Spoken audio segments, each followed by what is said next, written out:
usa sa programa sa DepEd mao ang sugbusog sa eskwelahan agig tubag sa programa nga school-based feeding program diin ang matag maestra dili samong tunghaan magpahigayon og feeding sa mga bata, magpakaon sila sa among mga tanom diri nga mga utanon. Himsog, busog ug luwas mao ang angayan nga ipahimutang dinhi sa programa. Diri sa Severo Duterte Memorial Elementary School, nag-amuman mi sa amuang mga tanong sa paagi nga organiko. Usa niini kining neem leaf extract. Kining neem leaf ang punuan niini mutubo gayod sa mga tropical places or regions sama sa India. Ngari sa Pilipinas, mutubo usab kini ang neem leaf. Kani siyang iyahang dahon maoy gamit daghan kaayo gamit. Ang duga niini gamit siya sa panangtang sa mga kuto sa atong mga bata, gawas niya na sa mga pulga sa atoang mga kahayupan.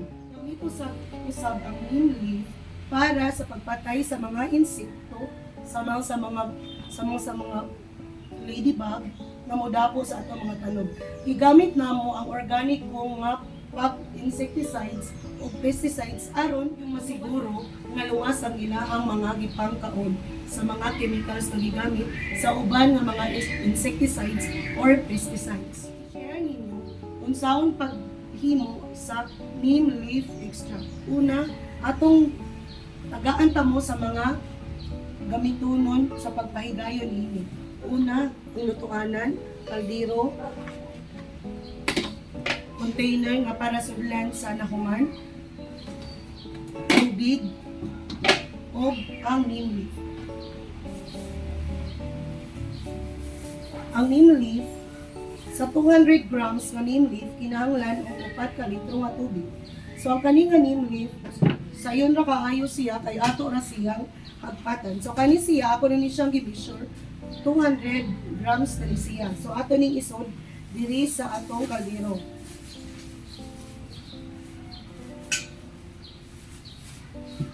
Ang paghagpat ani niya mo ra taog naghagpat og kamunggay. So ato ra na siya hagpatan.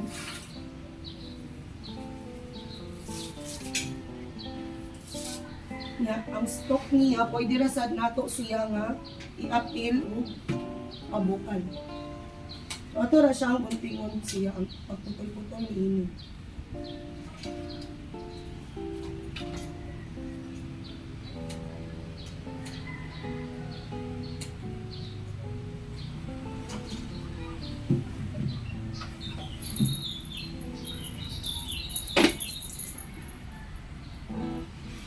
Butangan kini og 4 ka litro nga tubig.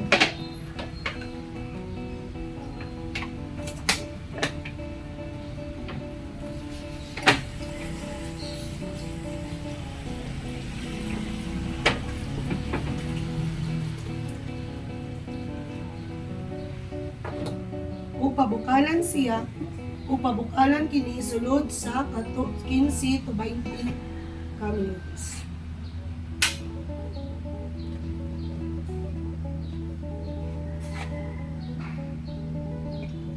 So ato siyang huwaton nga mubukal.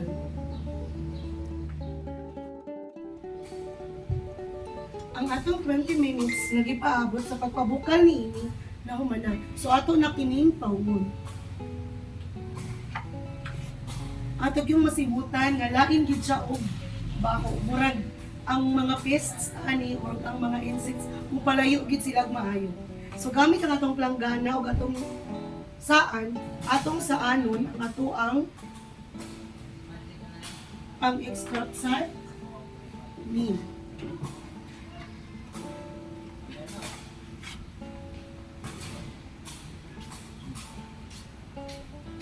Gamit ang pot holder para dili ta mapasok, ato kining i-drain siya. Ato ibutang diha.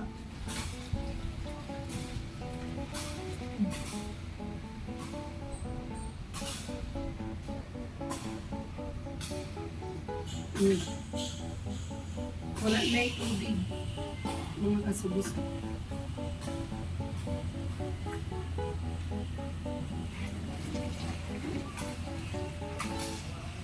Huwag atua siyang sa amin.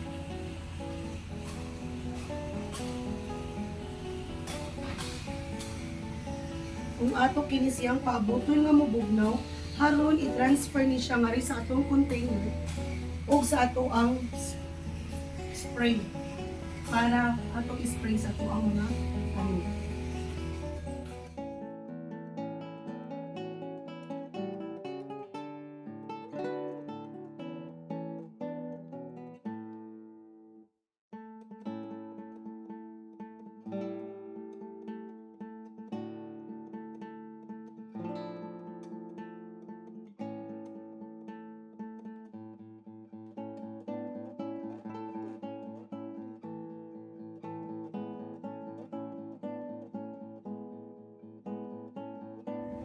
Kini ang atong neem leaf extract at extract andam na kini sa pag-spray ni ini atong mga tanom. Sama sa akong giingon ninyo, puro mga organic ang amo ang gamit dito sa pagkatambo sa amo ang mga tanom. So ato ra ni siyang spray nga ri sa dahon.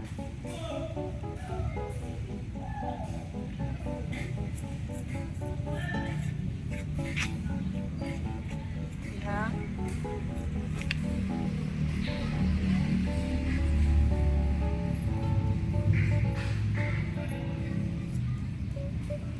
Para dili mutugdon ang mga insekto sa mga tanom.